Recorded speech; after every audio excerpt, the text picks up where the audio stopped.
Een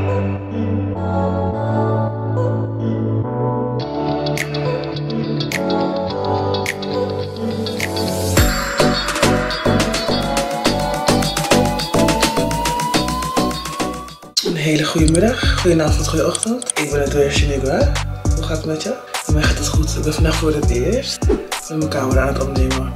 Ik dacht dat er dus iets was met de SD-kaart, maar dat ligt het dus gelukkig niet aan. Het lag aan een instelling of zo. Mijn stiefvader is voor me gefixt. Daar zijn we nog goed voor, toch? Om dingen te fixen. Ik was het. Vandaag ga ik een video opnemen. Een hele interessante. Ik heb laatst een video geüpload over Anouk. Ook op YouTube, maar ook op TikTok. En ik ga nu reageren op belachelijke comments. Kijk wat ze daarop te zeggen hebben. Waarom doe ik dit? Waarom doe ik dit? Waarom doe ik dit? Waarom doe je dit, Shaniqua?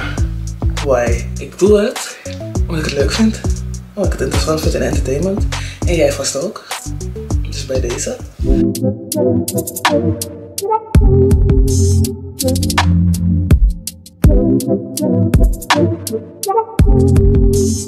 Oké, daar gaan we. Laten we naar de post gaan. Ik heb alweer heel veel nieuwe reacties zoals je ziet. Ik ben echt benieuwd. Hier komen de comments. Spannend. Als je het filmpje nog niet hebt gezien, kijk nu. Ik hoor Anouk is gecanceld. For why? Omdat ze de waarheid spreekt. Waarom moeten we tegenwoordig elkaar iets knuffelen, kusjes geven, een ei over de boog geven, voordat we eigenlijk een keertje kunnen zeggen wat de waarheid is gewoon. Ik weet zeker dat Anouk vanochtend opstond. Hoe oud Anouk is, hè? Van mij is ze richting de 50, ik weet het niet zeker. Ze is ongesteld en ze denkt, fuck man, ik ben ongesteld en ik weet precies hoe dat voelt. En dan denk je aan die mensen die vrouw willen zijn. Ze willen claimen ook, ze zijn vrouw nu. Dan denk je, ja, jullie willen vrouwen zijn, jullie claimen jullie vrouwheid, maar jullie kunnen niet ongesteld worden. Je weet wat het is om krampen te krijgen in je kut. Dat weet je niet. Het is om vergeten een tampon bij te hebben als je denkt van, hé, ik ben een dag te vroeg. You don't know that. En dan kan je zeggen, ja, maar ze hebben een soort van simulatie, dus het lijkt erop. Is het hetzelfde. Klaar. En don't get me wrong, van mij mag je zijn wie je bent. Ik ben ook wie ik ben. Ik claim ook gewoon dat ik een vrouw ben. Ook al ben ik 1,83 meter. Klopt ook misschien niet. Maar ik ben wel een vrouw. Het verschil tussen jou en mij is, ik heb een vagina en een baarmoeder, kan kinderen baren en jij niet. Dat mag toch gewoon gezegd worden dat het zo is? Waarom moeten we jullie accepteren voor iets wat jullie niet echt zijn? Wanneer jullie opkomen toch? Voor jullie rechten. Komen jullie ook voor mij op? Komen jullie ook voor mij als vrouw op? Komen jullie voor mij als zwarte vrouw op? Volgens mij niet. Maar je wil wel dat wij allemaal, alle vrouwen, jullie accepteren. For why? Ik doe niet meer een eenzijdig contact, hè? Als jij iets van mij vraagt, vraag ik iets terug, ja? Als jij mij iets niet geeft, krijg je van mij ook niks, vriendin. Een vriend of whatever je bent, wie dat ziet. I don't care. Daar heb ik met Anouk resoneer. Weet je nog toen de Kardashians vlechten in hun haar hadden en zeiden, ja, het zijn boxer braids. Dat het eigenlijk gewoon van zwarte vrouw gestolen is. Ik kan me voorstellen dat wanneer wij een keertje op die kapsel hadden en iemand spreekt ons aan van, hey, je hebt boxer braids. Dat wij gewoon fucking boos waren. Hoe zijn we hier beland? Hoe? Dit is hetzelfde gewoon. Dit is hetzelfde. En ik hou van Anouk. De mond is soms echt een beetje fel. Maar ze mag er zijn, want ze is gewoon real. Ze is gewoon real. Succes iedereen die hier wakker van ligt. I can't relate. Gezien? Oké, let's go. Je weet dat er biologische vrouwen zijn die niet ongesteld kunnen worden. Nog vrouwen die geen baarmoeder meer hebben. En zwarte transvrouwen exist. Moet ik hier echt op reageren? Ik ga hierop reageren.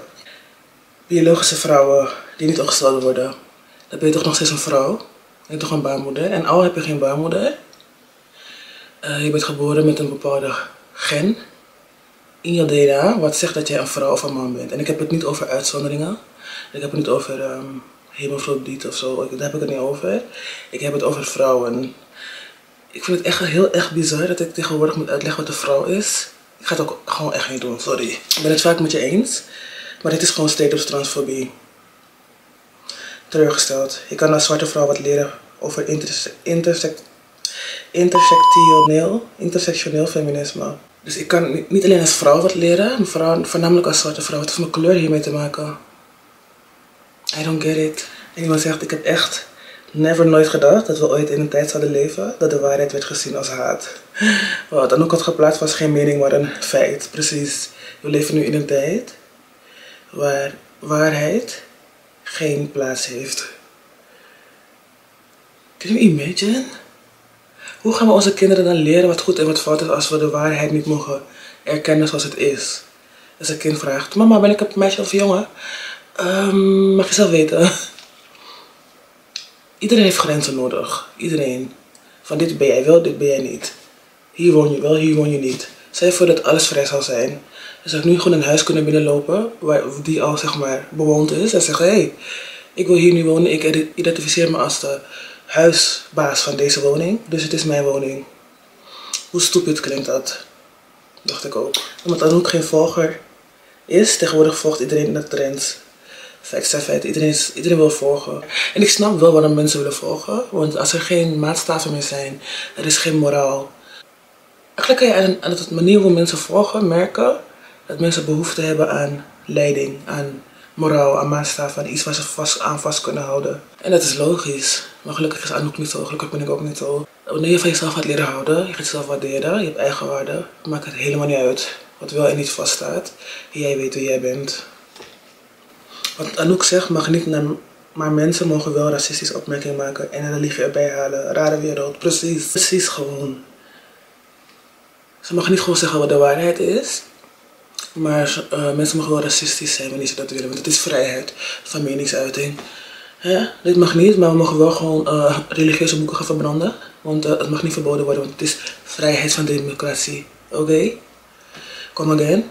Als je dat hebt rechtgezet, kan je met mij praten over dit. Dan ga ik deze comment goed bestuderen.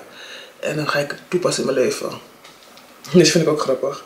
Een blok kaas verandert ook nooit in een biefstukje. Kaas blijft kaas. Period. Je hebt helemaal gelijk. En Anouk ook. Thank you, girl. I know.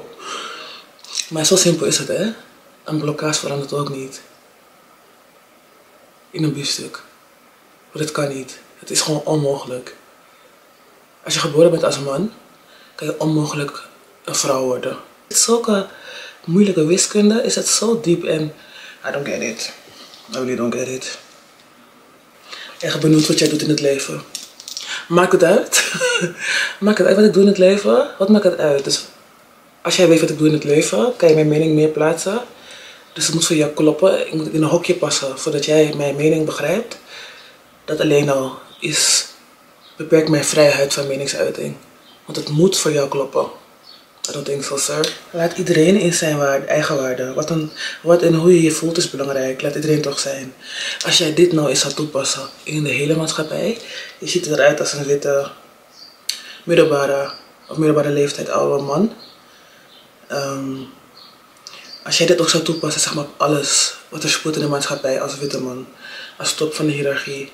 Bijvoorbeeld dat je iedereen zijn eigen waarde laat. Dat je dus mensen die zwart, wit en alles ertussenin zijn, gewoon evenveel kansen geeft als de mensen die op jou lijken. Come again. Laat iedereen toch zijn. Wat een sprookje. Wat een sprookje. Dus zolang ik al wil dat iedereen mag zijn wat hij wil zijn. Dat ik gewoon een zwarte vrouw mag zijn met een mening. Over dit ook. En dat niet mijn kleur elke keer erbij wordt gehaald. Ja? Deze vind ik echt tof. Deze comment. I love it. Realest TikTok ever. Thank you. Ik vind het echt ook een hele rare comment.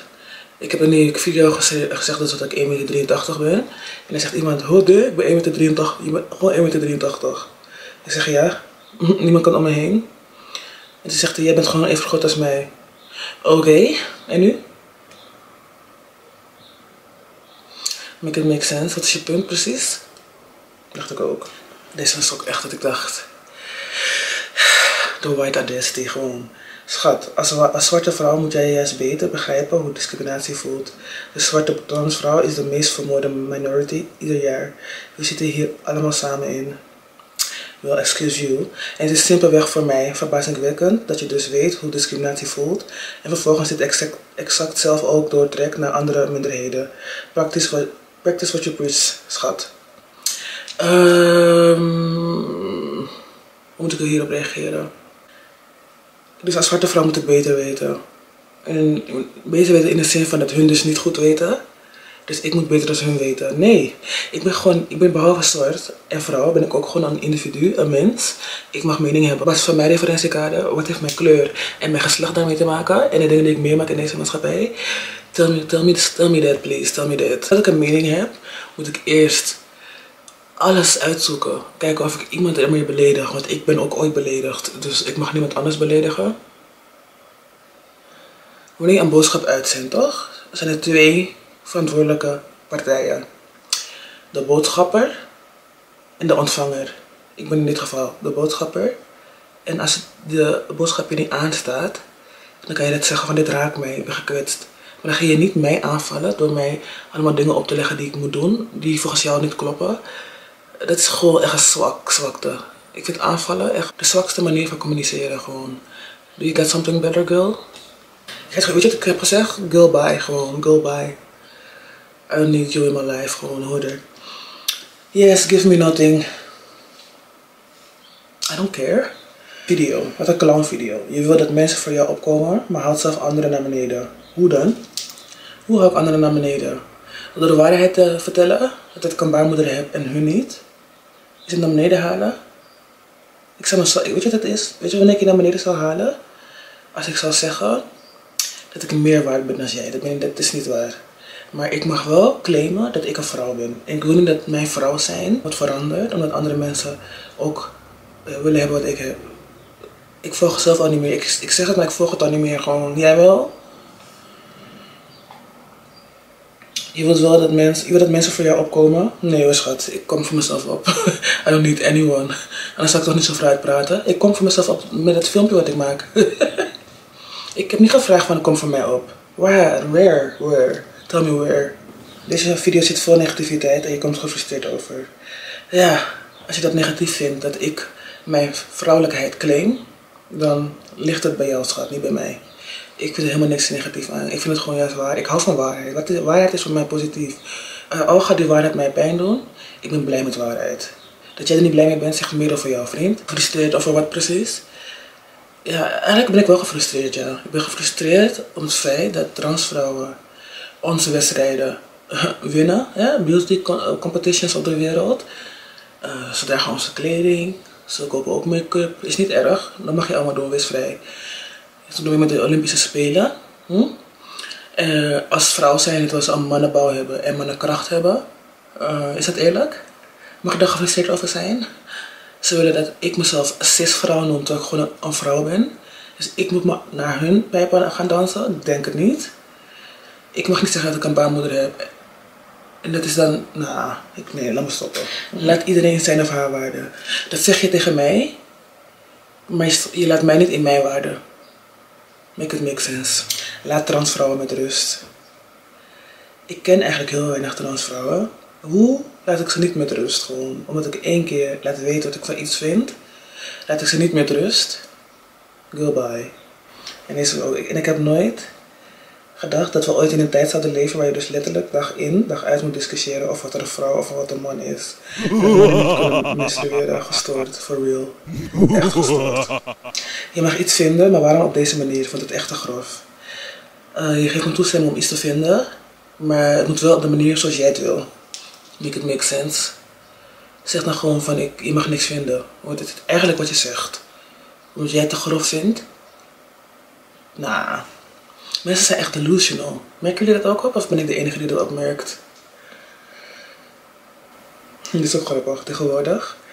Die slappe hap laten ze allemaal even aan de simulator kijken of ze dan nog zo graag ongesteld willen worden. Precies. Ik denk dat ik blij ben elke maand als ik ongesteld word. Ik baal, hè. Ik heb PMDD. Ik leg nog wel een keer uit. Ik baal elke keer wanneer ik voel van, ik heb mijn ovulatie gehad. En jij wil dat gewoon, terwijl je dat niet hoeft? I don't get it. Ik denk dat we niet kunnen bepalen hoe een ander zich voelt. Ik denk dat diegene dat zelf veel beter weet. En we allemaal onze eigen leven moeten leiden. Dit zorgt alleen maar voor meer onrust en drama. Dus de waarheid zorgt voor meer onrust en drama. Dus het feit dat transvrouwen in spaces komen die voor vrouwen zijn bedoeld, voor biologische vrouwen zijn bedoeld, dat is ook ons in ons waarde laten. Dat is geen onrust en drama veroorzaken. Wanneer wij onze grens aangeven, veroorzaken wij drama. Oké. Ik snap niet dat mensen zo haatdragend kunnen zijn tegen trans mensen. Laat ze lekker zijn wie ze willen zijn. Voor een welke persoon die al eeuwen beweert onderdrukt te zijn, verwacht je toch meer respect. Dit is een witte man. En ik heb het tegen hem gezegd, het kan me echt vrij weinig schelen. Wat jij wel of niet verwacht. Die tijd ligt zo ver achter mij. Jij bepaalt niet meer voor mij wie ik hoor te zijn en wie ik wel of niet ben, meneer. Ja, die tijd is al zo lang voorbij. Ik snap niet waar je het lef vandaan haalt eigenlijk. Om dit te typen naar mij. En ik beweer dat ik onderdrukt word, toch? Dus volgens jou word ik niet onderdrukt. Dus heb ik toch net zoveel recht als jij om een mening te hebben zoals deze? Je spreekt jezelf tegen, vriend. Het is inmiddels avond. Mijn batterij was leeg uitgevallen van mijn camera. Ik ga nog 3 comments bespreken. In dat geval, als we het op jouw manier gaan bekijken, dan is Zwarte Piet helemaal geen probleem. Vraagteken. Want ja, de meeste mensen in Nederland zijn niet zwart. Toen zei ik tegen hem, je gaat wel heel low. Dat is echt very triest. Toen zei hij, nou ja, ik doe jou naast, schat. Niet mijn probleem. Ook niet de mijne. I don't give a fuck. En dus had iemand anders geschreven, wat heeft hier nou met Zwarte Piet te maken? Zwarte Piet is al lang weg en het Zwarte Piet altijd. Is dat een probleem geweest? Ik weet niet wat je hiermee wilt gaan bereiken. Hij wil helemaal niks bereiken. Hij wil gewoon even provoceren. Ga er niet op in. Niet mijn probleem. Dit vind ik echt een domme vraag. Vraag je, zijn vrouwen die geen baarmoeder hebben of geen kinderen kunnen baren dan geen vrouwen? Je noemt ze vrouwen, hè? Ik niet. Jij noemt ze vrouwen. Dan ga je vragen of vrouwen geen vrouwen zijn. Een meting voor mij. Voor jou wel? Toen zei ik, kan je deze vraag niet gewoon googlen? Hij zei, nee, maar ik wil het van jou weten. Ik zei, ik kan niet helpen, schat. Ik kan niet helpen. Als de simpelste logica niet logisch voor je is, ja. Ik ga jou niet kunnen helpen. Daar moet een specialist bij kijken. Ik ben wel een pedagoog. Ik werk met kinderen in het onderwijs, maar ik ben niet zo gespecialiseerd in mensen die de basis niet weten. En als je op leeftijd bent, je kan wel gewoon typen, dus je kan wel lezen en schrijven. I can't help you with that, girl. I'm sorry. En nog eentje, nog zo'n dommerd. Ik heb geen baarmoeder, ben ik dan geen vrouw? Dan zegt ze daarna, en zo is het dat iedereen in hun waarde. Dus als iemand zich vrouw voelt, dan is ze vrouw. Niemand die daarover mag oordelen. Oké. Dus ik zei tegen haar, dus als ik morgen wit wil zijn, ben ik wit? Niemand die daarover mag oordelen. Stel je voor, hè? Ik wil echt een witte vrouw worden. Ik wil dat, want ik denk, ja, heb ik meer kansen in deze maatschappij. Helemaal geen gekke gedachte, toch? Dat ik dat zou willen. Hell no. I'd rather not. Anyhow, zou ik dan als witte vrouw behandeld worden? Omdat ik dat zo voel? Want dan kan ik ook zeggen, ja, niemand mag me oordelen, toch?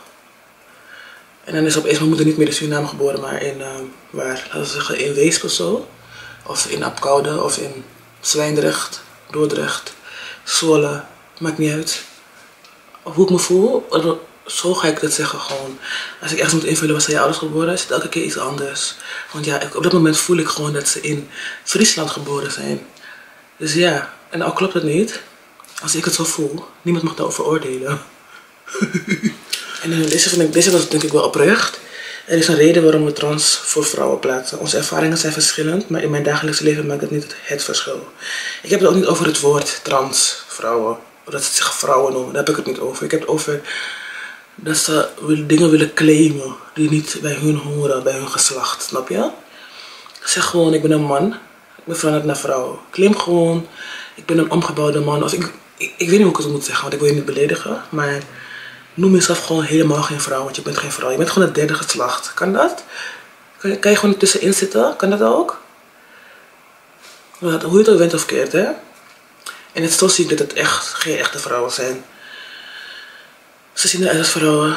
Ze doen dingen die vrouwen ook doen. Ja, ze vallen waarschijnlijk ook soms op mannen, ik weet het niet. Maar hoe ze denken is nog steeds op een mannelijke manier. Ze zijn niet opeens emotioneel of... Ik weet niet, het is gewoon anders. Ook hoe ze naar andere mensen kijken. Ze zijn heel erg arrogant. Ze denken dat ze dingen kunnen bepalen. Ook ze drukken dingen in zijn gezicht. Dat is precies hoe een man handelt, hè? Geen vrouw. Dus er zit wel echt een verschil in. Dit was de laatste comment. Bye!